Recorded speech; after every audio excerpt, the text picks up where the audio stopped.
们现在从四马路，也就是福州路，去往人民广场。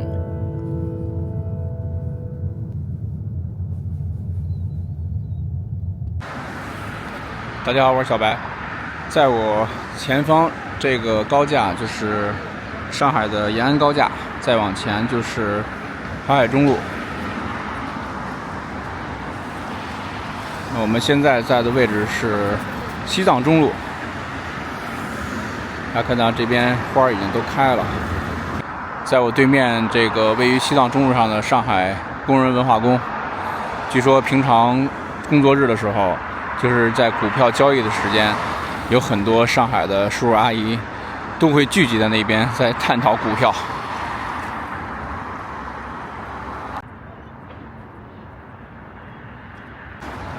我们现在是在西藏中路，这边就是人民广场，往左边走就是博物馆，前面就是广场喷泉，还有香港名店街。在人民广场的右手边就是来福士广场。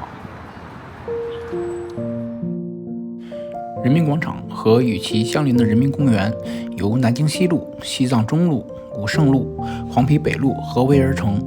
这片土地从曾经的跑马厅蜕变成为真正属于人民的公共空间，走过了近100年漫长且曲折的历程。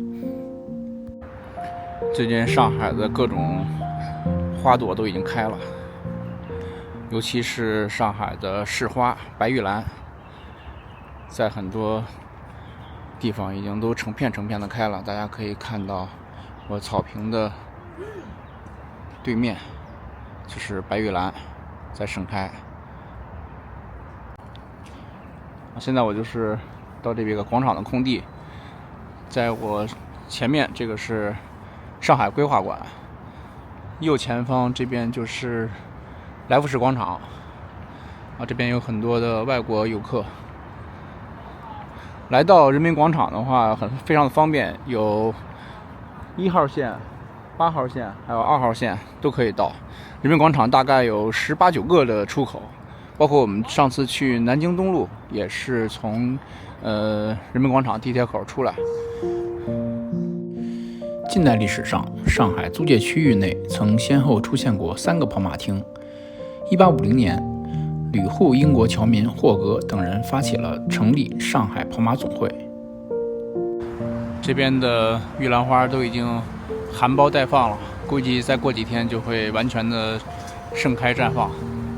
跑马厅创建伊始，除了跑马总会雇佣的马夫和杂役外，禁止华人入场观赛，只在每逢春秋赛马时，上海道台、知县等重要官员得到特邀才能前往观看。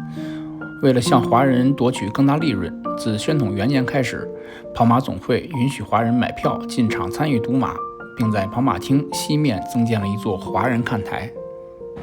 这边风已经把这玉兰花的花瓣都吹落在这个草地上，还是很美的。前面有很多人在这边拍照，欣赏这个白玉兰的风景。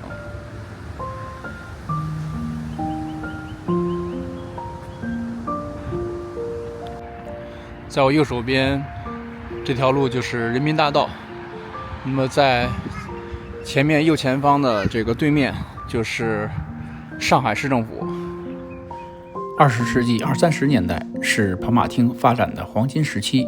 1933年，跑马总会拆除位于跑马厅西北方向的主看台、来宾看台和钟楼等建筑，兴建了跑马总会大楼，今天的上海市历史博物馆。跑马厅的兴旺人气也带动了周边地区，特别是公共租界静安寺路的飞速发展。1926年至1934年间，华安大楼、西桥青年会、大光明大戏院、国际饭店等如今我们耳熟能详的标志性建筑，沿跑马厅北侧相继建成，使静安寺路东段一跃成为上海滩最繁华的地段之一。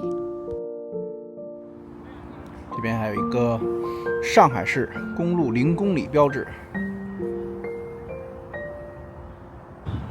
这个人民广场正前方的就是上海市人民政府。我们沿着台阶上这个喷泉，这边好像喷泉没有开。在喷泉的这边正前方就是上海博物馆，它这个造型类似于一个顶的造型。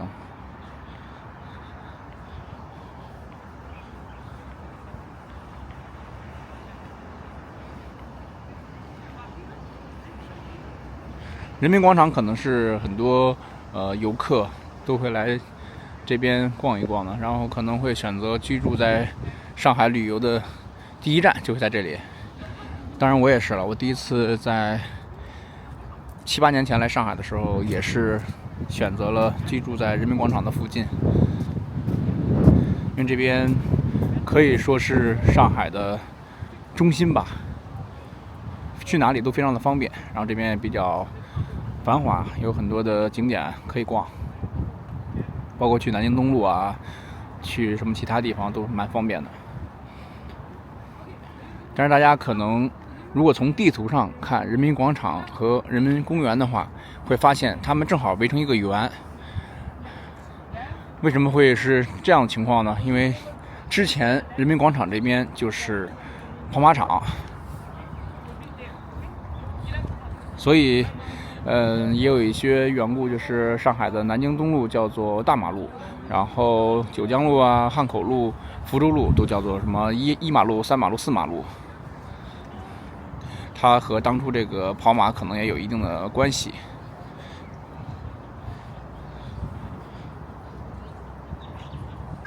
这边11点会有音乐喷泉，然后中间呢是上海的一个地图的一个模型。现在上海博物馆还有一些展览。最近的这个4月25号开始的是掐丝珐琅气展。在我面前这边的高楼是来福士广场，还有世贸，这边还有天安中心、明天广场。这边转过来，这边就是 K11和力宝。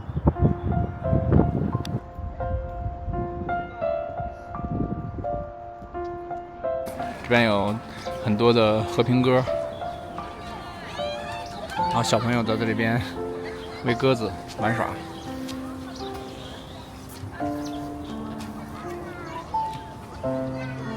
这小鸽子在草坪上，后面就是粉色的和白色的玉兰花。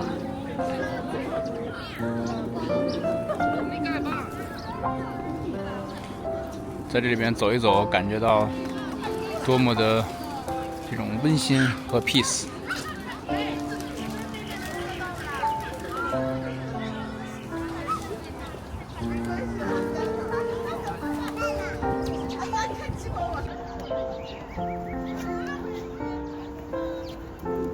这边有很多粉色的玉兰，好像粉色的要比这个白色的晚一些嘛。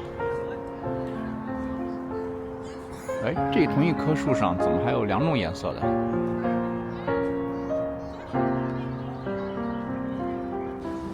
这个喷泉是11点开启，现在已经启动了。也听到水的声音了。这边有一个开放时间，是每天9点，早9点到晚9点整点播放，每次播放10分钟。啊，来了！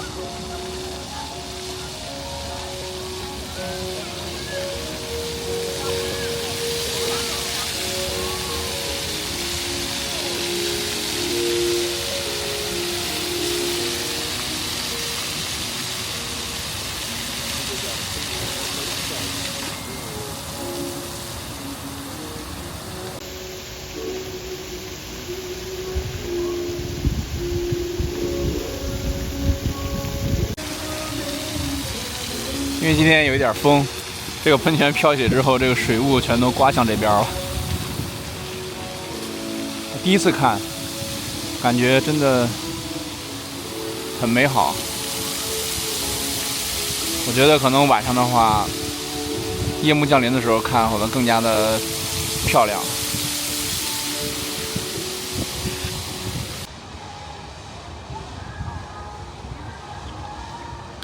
这边就是地铁口1号口出来的一个导引图。现在是从人民广场的地下通道去往这个人民公园，我们去那个迪美购物中心逛一逛。现在这边是香港名店街，这边都已经全部关它了，而且没有什么人，不知道以前是什么景象。然后迪美嘛，就是以前上海以前小时候他们去玩的地方，包括拍大头贴啊什么的，是，也就是说现在的用现在的话来讲，就是以前的二次元。这边真的蛮空的。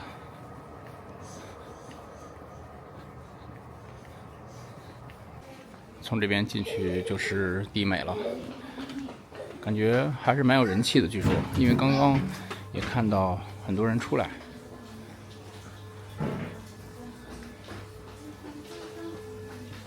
这边一进门都是一些二次元的，然后还卖一些女生的饰品什么的。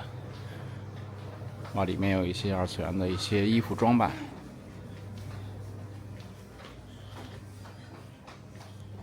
之前看网上说这边还是比较有人气的，但是今天周末来感觉一般呀，就是没有什么人。上海有几个地方二次元还是比较火的，包括那个静安大悦城里面。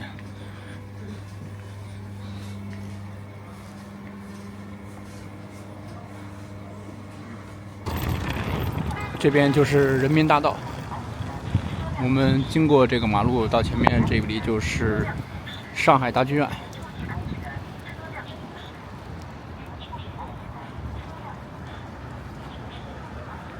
这片区域就是人民公园了。这里边有一个很有名的地方，就是相亲角。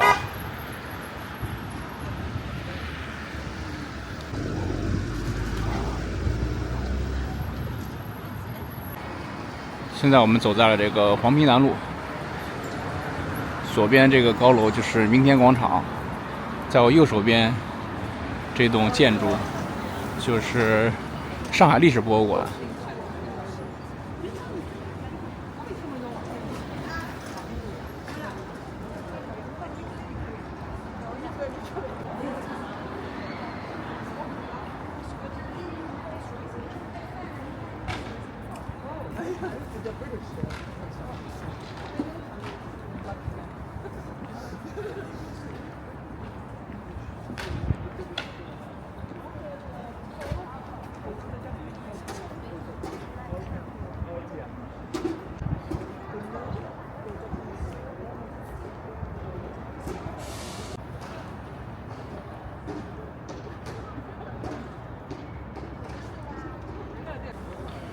这边还有一个咖啡馆，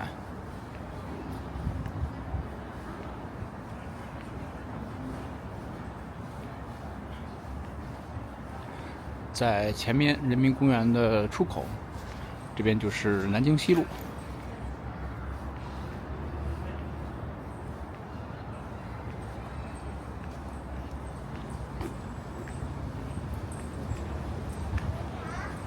上海历史博物馆是原来的上海美术馆。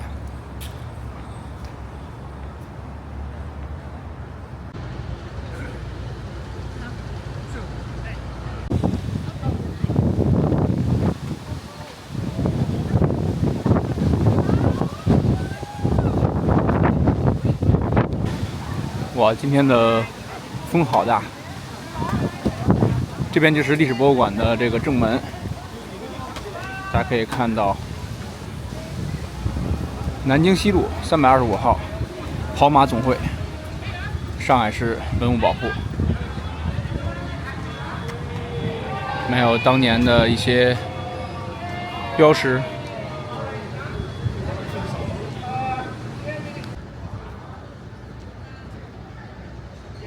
历史博物馆的1层是一个珍藏珠宝展，2层嘛就是古代上海，3层是近代上海，4层也是近代上海，5层呢有一个餐厅，还有屋顶花园。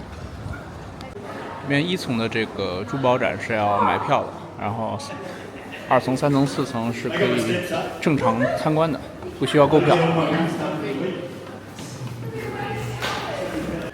这边是一个民国跑马总会第1次世界大战阵亡成员纪念铜牌。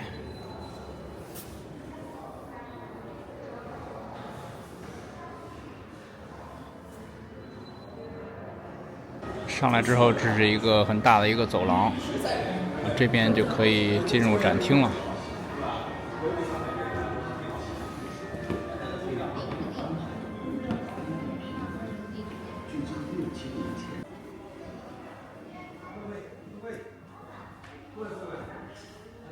这边主要讲的一些就是近代的上海，就是上海逐渐发展为这个远东的第1大都市，成为经济中心。这个播放的是南京路的当初的4大百货公司。这个区域讲的就是淞沪会战。这枚国徽是1950年制作的。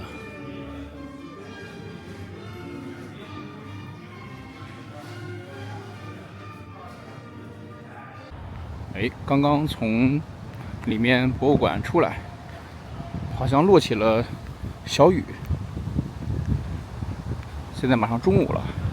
这个历史博物馆，我觉得如果有时间的话，大家可以好好的去参观一下，尤其它的关于上海的近现代史，我觉得蛮好的，而且可以了解当时的上海在国际上的一个地位，包括它是逐渐怎么发展成为远东第1大都市和成为这个经济中心的。这边还有很多的外国游客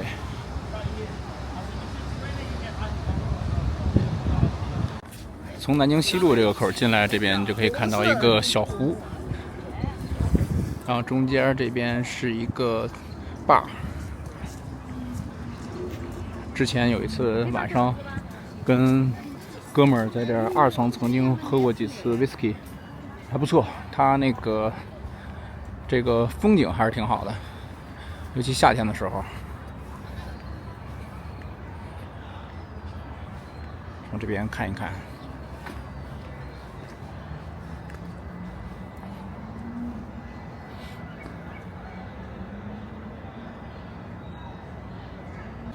这里就是人民公园的相亲角，哇塞，哇，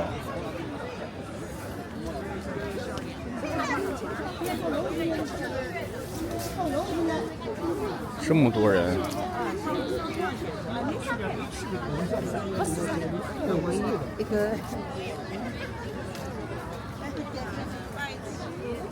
是鞋个。这都是相亲的，哇塞！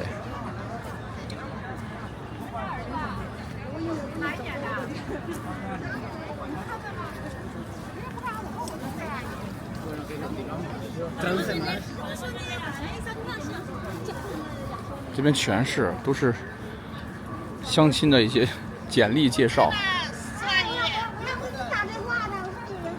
哇塞，第1次来看到。真的惊叹！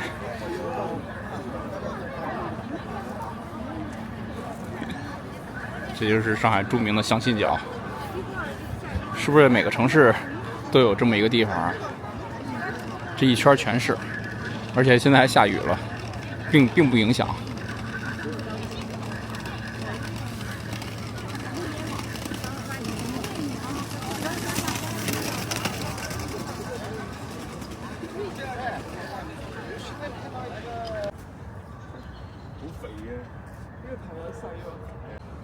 这里就是上海当代艺术馆，然后走到了一片小竹林，这边环境还是比较好的，很多人在那个山上的小亭子休息。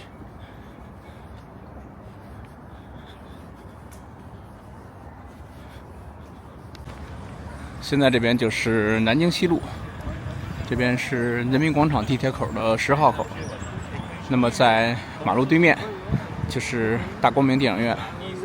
之前这个《花样年华》重映，在这边有这个《花样年华》的海报，很多人纷纷来这边打卡。在前面那个棕黑色的一个楼是国际饭店，就是说大家很多人去那儿排队买蝴蝶酥，就是在这里。那么这边就是刚刚我们走过的这个相亲角，在里面。这个大光明电影院呢也是非常有历史的，它是1928年建成的，是中国现存最古老的电影院之一。之前被称为远东第一电影院。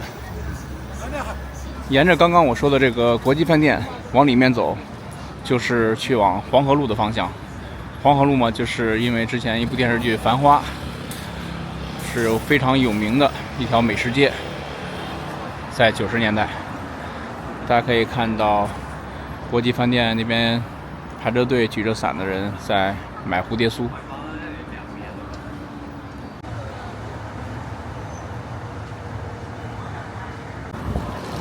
这边就是国际饭店了，是1934年建成的，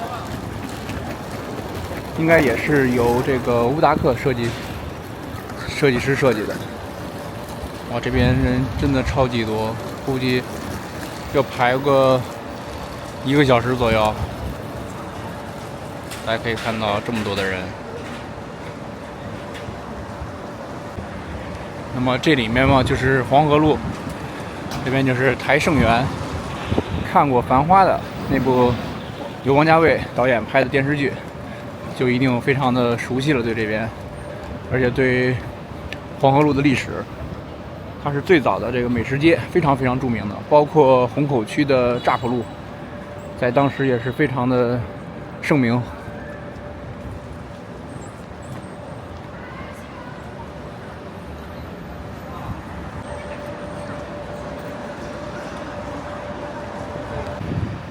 黄河路的话，我有机会再为大家单独拍一拍。好，今天我们人民公园、人民广场的视频就到这里了，我们下期视频再见喽，拜拜。哇，这么多的人！这里就是有20个出口的人民广场站。我们如果一般的去南京路，就是从这边出去；来人民广场的话，就是这边下面。我们刚刚进到了这个来福士的地下，它是和地铁站是连通的。过来吃个午饭，现在正好12点半，这边人还是可以的，挺多的。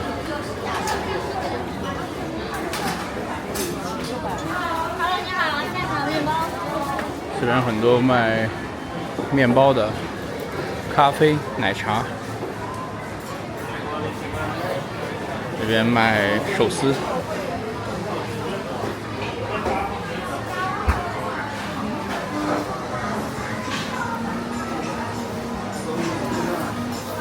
这边是吃川菜，牛肉冒菜。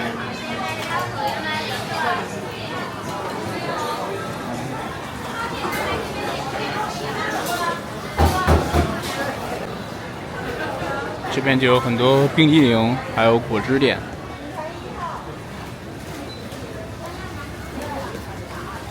这层呢就是小吃比较多。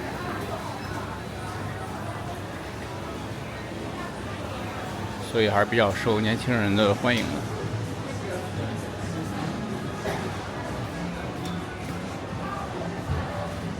好了，我们决定中午去吃一下这个菜篮点心。